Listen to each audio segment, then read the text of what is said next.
Olá, irmãos, que a graça e a paz do nosso Senhor e Salvador Jesus Cristo seja com cada uma das nossas famílias. Que bom estarmos juntos aqui na Escola Bíblica da Primeira Igreja Batista de Irajá, um local onde nós estudamos a boa palavra de Deus. Eu te convido a você inscrever-se em nosso canal, ativar as notificações e a compartilhar os nossos vídeos. Você também pode nos seguir nas nossas redes sociais, EBD, Igreja de Irajá e Missões Igreja de Irajá. Vamos orar? Te damos graças a Deus por mais uma oportunidade de estudarmos a Tua Palavra. Pedimos a Tua bênção para tudo que será feito aqui. Desde já, cuide dos nossos corações, das nossas famílias e nós te daremos toda a honra e toda a glória. Assim oramos, em nome de Jesus. Amém.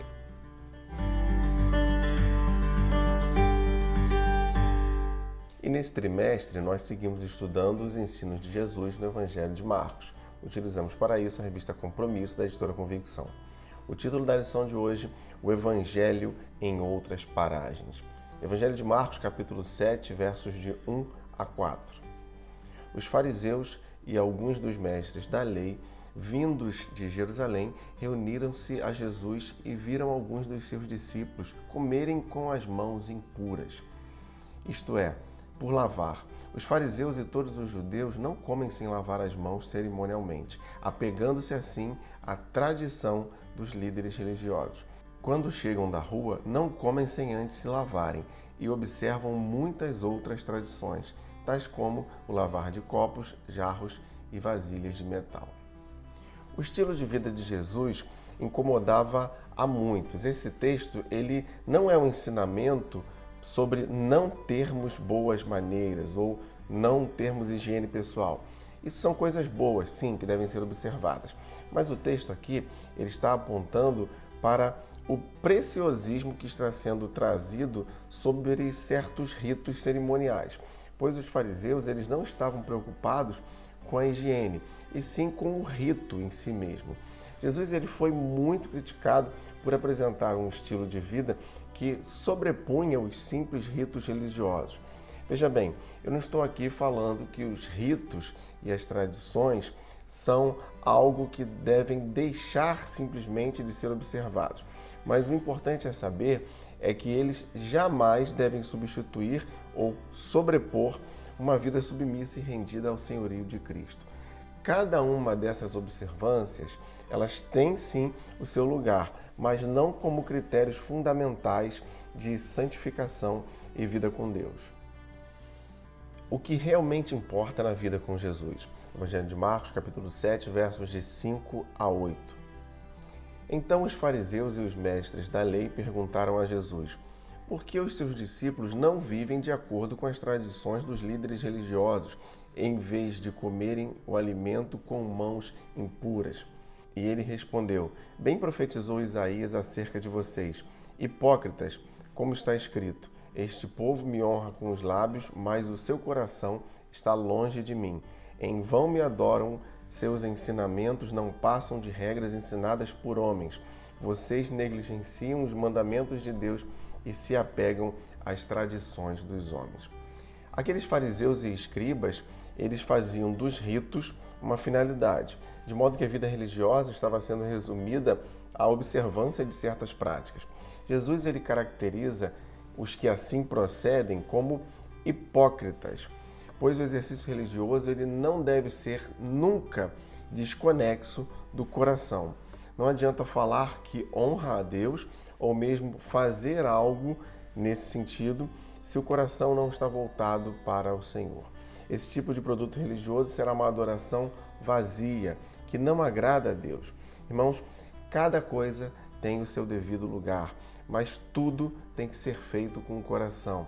Assim, agindo com o coração, nossas vidas refletirão a inconfundível graça de Deus. O perigo de manipular a palavra de Deus. Evangelho de Marcos, capítulo 7, versos de 9 a 13.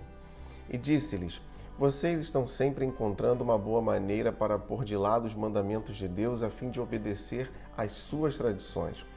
Pois Moisés disse: honra teu pai e tua mãe, e quem amaldiçoar seu pai ou sua mãe terá que ser executado. Mas vocês afirmam que se alguém disser a seu pai ou a sua mãe: Qualquer ajuda que vocês poderiam receber de mim é corbã, isto é, uma oferta dedicada a Deus, vocês o desobrigam de qualquer dever para com seu pai e sua mãe. Assim, vocês anulam a palavra de Deus por meio da tradição que vocês mesmos transmitiram e fazem muitas coisas como essa. Aqui nós percebemos que os religiosos estavam tentando distorcer a palavra de Deus. E no exemplo aqui, isso era feito como desculpa para se eximir do cuidar dos próprios pais. Era como se os pais precisassem dos filhos, mas os filhos alegassem então um voto de dedicação ao Senhor. Isso seria alegado para não socorrer os pais. Esse tipo de prática violaria então o mandamento de honrar pai e mãe. Irmãos, Deus nunca age contra a sua palavra, contra os princípios que ele mesmo estabeleceu. Deus não vai agir assim. Usar a palavra de modo distorcido é algo detestável, é algo repugnante ao Senhor. A palavra, ela deve ser a base, ela não pode ser moldada em função dos nossos desejos. Nossas vidas devem ser moldadas, sim, segundo os princípios da palavra de Deus. O que torna o ser humano imundo? Marcos capítulo 7, versos de 14 a 23. Eu lerei os versos 14 e 15. Jesus chamou novamente a multidão para junto de si e disse: ouçam-me todos e entendam isso. Não há nada fora do homem que nele entrando possa torná-lo impuro. Pelo contrário, o que sai do homem é que o torna impuro. Irmãos, o que contamina o homem são as suas ações, que são fruto das intenções do seu coração.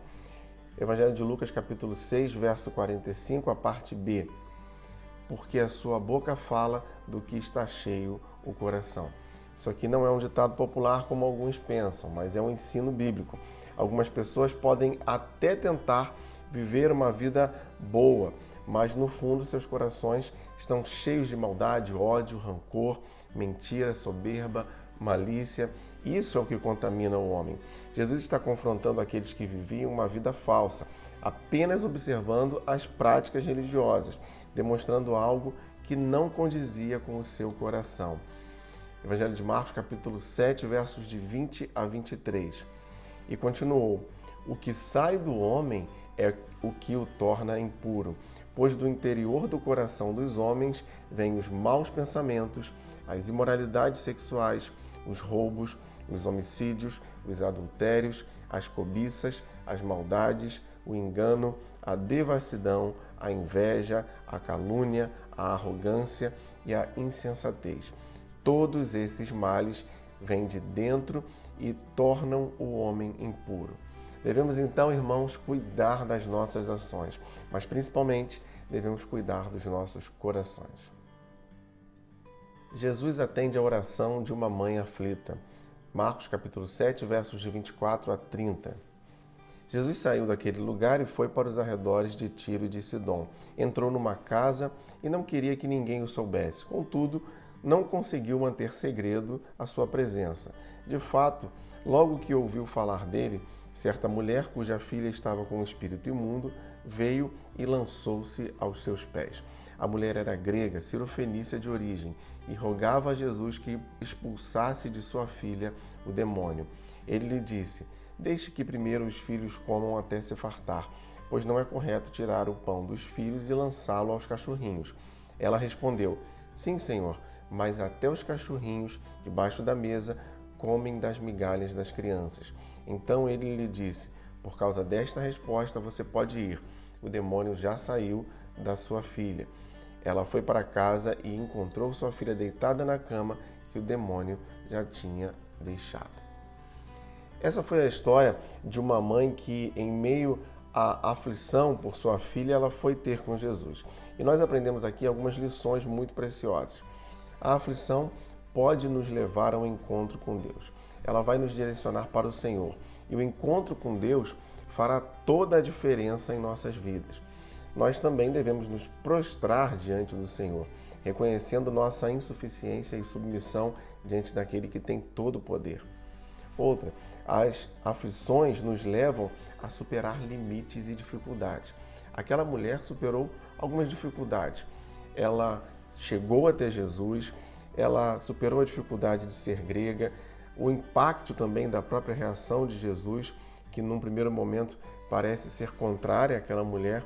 Enfim, essas superações proporcionaram a ela a volta para casa com a certeza de que tudo estava resolvido. Outra lição, ser um exemplo de fé e submissão. Diante da sua aflição, aquela mulher ela não se revoltou, mas ela agiu com humildade, submissão e fé. E por isso ela foi elogiada por Jesus. E ela então recebe uma dupla bênção. Ela teve a filha curada e ainda foi elogiada por Jesus. Essa história nos mostra alguém que enfrentou e superou crises para encontrar com Jesus e alcançar então sua vitória. Que sejamos assim, que não venhamos a nos abater em meio às dificuldades, de modo que possamos experimentar sim a vitória, segundo a soberana e maravilhosa graça de Deus. O Evangelho da Inclusão, Marcos capítulo 7, versos de 31 a 37. A seguir, Jesus saiu dos arredores de Tiro e atravessou o Sidom até o mar da Galileia e a região de Decápolis.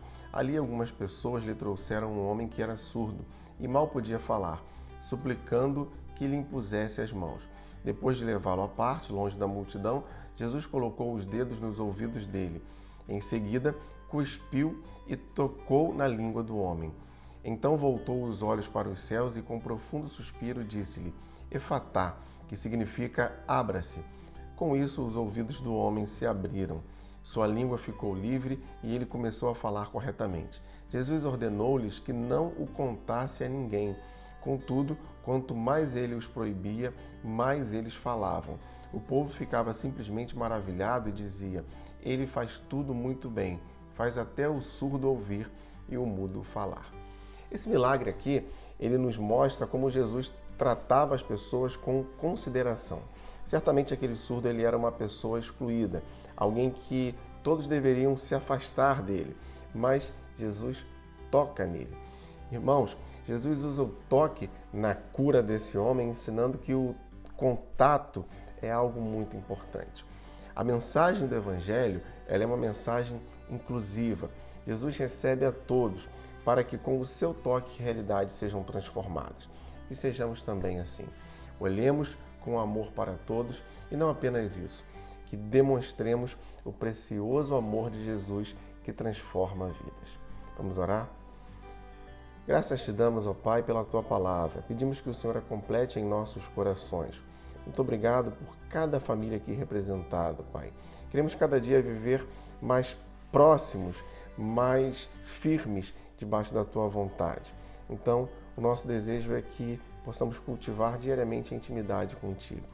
Cuida dos nossos corações, que os nossos corações estejam limpos, puros, santos, ó Pai, que deles saiam coisas boas e que nossas ações reflitam então o nosso verdadeiro coração. Essa é a nossa oração e oramos em nome de Jesus. Amém.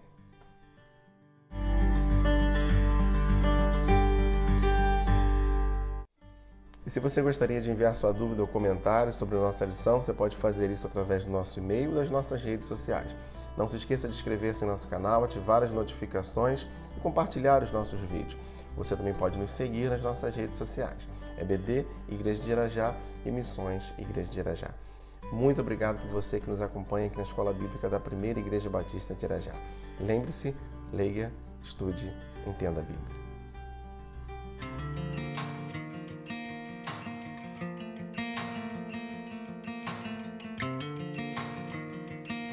Viva a compaixão. Gálatas capítulo 2, verso 20. Fui crucificado com Cristo. Assim já não sou eu quem vive, mas Cristo vive em mim. A vida que vivo agora no corpo, vivo-a pela fé no Filho de Deus que me amou e se entregou por mim. Irmãos, esse é o tema da campanha de Missões Mundiais 2022.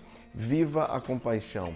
A compaixão é o desejo de aliviarmos o sofrimento de alguém, uma ação gentil na direção do próximo. Jesus é o grande exemplo de compaixão a nós. Nas Escrituras nós vemos que Jesus olhava as multidões e o texto vai nos dizer que ele tinha compaixão daquelas pessoas. Então essa deve ser uma característica de nós cristãos. Vivermos servindo aos outros, demonstrando compaixão. Seja você alguém que demonstra compaixão, indo aqueles que estão carentes, mobilizando missões, orando pelo trabalho missionário e também ofertando. Viva a compaixão. Que Deus nos abençoe.